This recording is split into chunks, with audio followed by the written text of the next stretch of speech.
요즘 세계 금융시장이 난리예요. 은행들이 줄도산을 하고 있어요.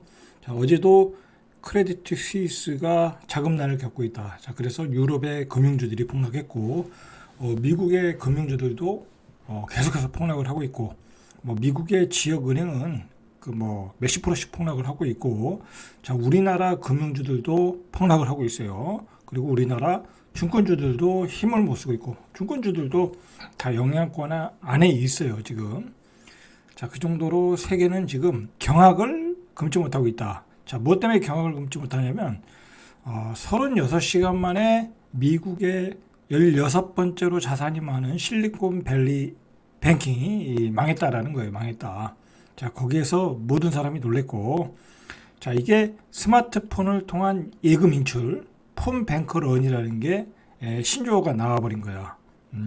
은행도 이렇게 순식간에 망할 수 있구나. 자, 우리나라도 사실 깜짝 놀랐어요. 자, 깜짝 놀랐어요. 자, 그러니까, 야, 이거 순간적으로 자금의 부족이 일어나면은 바로 다 인출하면 바로 부도구나. 자, 그걸 다 깨달은 거예요. 자, 우리도 일일 이체 한도가 최대 5억이에요. 일의 이체 한도가 최대 1억이고, 그러니까 개인들도 최대 5억까지 뺄 수 있어요. 자, 이렇게 되니까 사람들이 자, 일일 이체 한도를 최대한 늘려놓겠죠. 돈이 많으신 분들은 순간적으로 빼야 되니까. 자, 이것 때문에 난리가 난 거예요.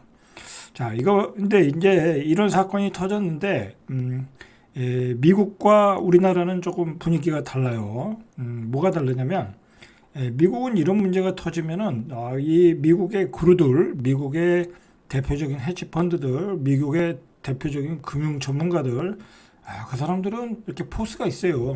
그리고 말을 돌려서지 않아요. 거의 이제 은행들은 줄도산이 온다. 그리고 장기 경기 침체로 간다. 자, 그런 말들을 하고 있잖아요. 제가 어제는 그 레이 달리오, 헤지펀드의 제왕이죠. 자, 레이 달리오의 이야기를 했고, 오늘 블랙락의 레리 핑크의 얘기를 오늘은 해드릴 거예요. 그 사람들은 굉장히 말을 직설적으로 해요. 그리고 나머지 전략가들도 이 상황은 굉장히 심각한 상황이고, 그리고 미국은 어떻게 해야 되고, 그런 것들을 다 이야기를 해요. 그 시장에 보내는 메시지고, 연준에 보내는 메시지이고, 그리고 자기 고객에게 보내는 메시지죠. 그렇지 않겠습니까? 그 레리 핑크 같은 사람들은 세계적인 제 1등의 그 어떤 그 펀드인데, 투자 회사인데, 그런 회사에서 말을 섣불리 하면 안 되겠죠. 그죠? 상황 판단을 정확하게 이야기를 하는 거죠. 자, 근데 우리나라는 일단 그런 그 대표적인 예를 들어 투자 회사가 있으면 이런 방구도 안 해요. 이런 방구도 안 하고, 증권사의 애널들, 연구원들이 나와가지고 방송에 유튜브에 다 나와서 뭐라고 얘기해요. 유튜브 썸네일에는 이거 줄도산이다 그렇게 얘기하지만 그 사람들 얘기 다 들어보면 결국은 큰 문제 없다야. 금융 리스크 없다야. 자, 그렇게 진실을 왜곡하는 것 같아요. 제가 보기에는. 외국이 돌아가는 분위기는 그렇지 않거든요. 설령 금융위기까지 가지 않더라도 이게 어떻게 전개될지 모르거든요. 근데 우리하고는 상관없다 그렇게 얘기할 것은 아니라는 거죠. 최소한 중립 기여는 놓고 봐야 된다라는 얘기예요. 이 긴급한 상황을 바라보는 우리나라와 외국의 전문가, 외국의 구루들과의 차이가 있다라는 걸 여러분들이 아셔야 돼. 그래서 여러분들은 지금 이런 사건이 터졌을 때 이 외국의 미국의 정말 이 탑 클래스의 이 헤지펀드 대표, 이 투자회사의 대표들이 하는 얘기들을 귀담아 들으셔야 돼. 제가 몇 개월 전부터 계속 그 전문가들, 이 미국의 전문가들의 얘기를 방송으로 자꾸 정리해서 말씀드렸잖아요. 근데 제가 이렇게 정리하다 보니까 그 사람들 말이 틀린 게 없어. 정말 틀린 게 없더라니까요. 제가 방송 한번 뒤에 그전에 한번 봐보세요. 틀린 말이 없어.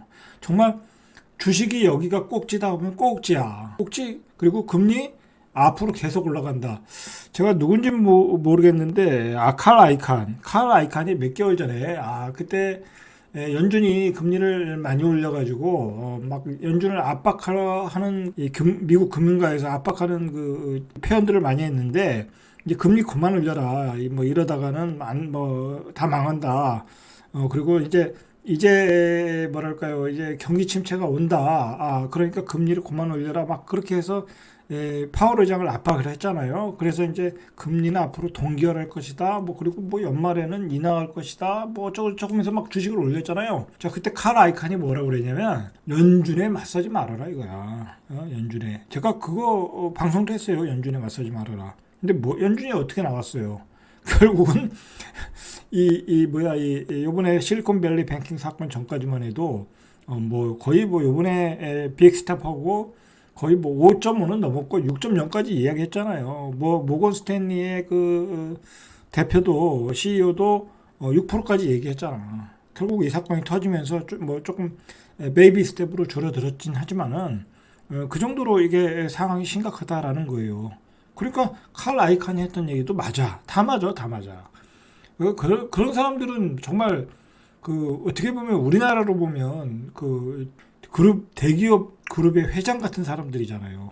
이재용 뭐 아니면 뭐 정몽규 뭐 그런 사람 그런 급이잖아요. 최태원 회장 뭐 그런 사람급인데 뭐 이재용 회장 뭐 최태원 회장 그런 사람들이 허언을 안 하잖아요. 그죠? 아주 말을 이렇게 정확하게 정리를 해서 핵심이 되는 미래의 키워드가 되는 얘기만 하잖아요. 우리나라 회장님들도 그죠? 그러니까 그 사람들도 당연히 이 시장에 대한 냉철한 평가를 하고 시장 상황에 대해서 냉철한 그 언어를 구사한다고 저는 보고 있어요. 그리고 여러분들 이걸 생각하셔야 돼.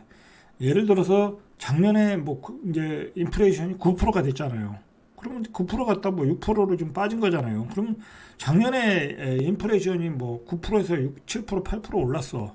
근데 올해도 또 6% 올라. 그러면 내년에도 또 6% 올라. 그러면 어떻게 되겠어요? 그럼 3년 안에 6%씩만 해도 18%가 오르는 거잖아. 그죠? 그럼 못 살아요. 못 산다니까 생각을 해보세요. 이게 여기서 이 인플레이션을 2%, 3%로 낮추지 않으면 내년에도 또 물가 폭등이야. 그죠? 난방비 폭등. 근데 임금을 우리가 그렇게 올려줄 수가 없잖아. 그러니까 미국의 연준이 계속해서 금리를 올릴 수밖에 없는 상황이었다고. 그런 와중에 이런 사건이 터진 것뿐이죠. 자, 우리가 사실은 더 깜짝 놀란 게 뭐냐면 우리는 스마트폰 사용률 세계 1위, 경제활동 인구 대부분이 은행 계좌를 보유했다. 전부 다 또 스마트폰을 가져서 인터넷 뱅킹이 가능하다라는 거야. 예? 그리고 한국은행에 따르면 국내 은행의 자금 조달 중 수시 입출 시, 그러니까 이제 인터넷 뱅킹으로 수시로 뺄 수 있는 돈이 예금 비중이 2007년도에 37%에서 지난해 6월에 44%로 늘어났다는 거예요. 그러니까 우리 예금 중에 한 44%는 인터넷 뱅킹이나 은행에서 수시로 뺄 수 있다는 거야. 자, 6개월 이하 단기 예금도 21%에서 40%로 급증했다는 거야. 자, 그러니까 우리나라는 이 폰뱅킹의 폰뱅킹런이죠. 그것에 굉장히 취약하다라고 보시면 돼요. 자, 그래서 비상이 걸린 거예요, 사실은.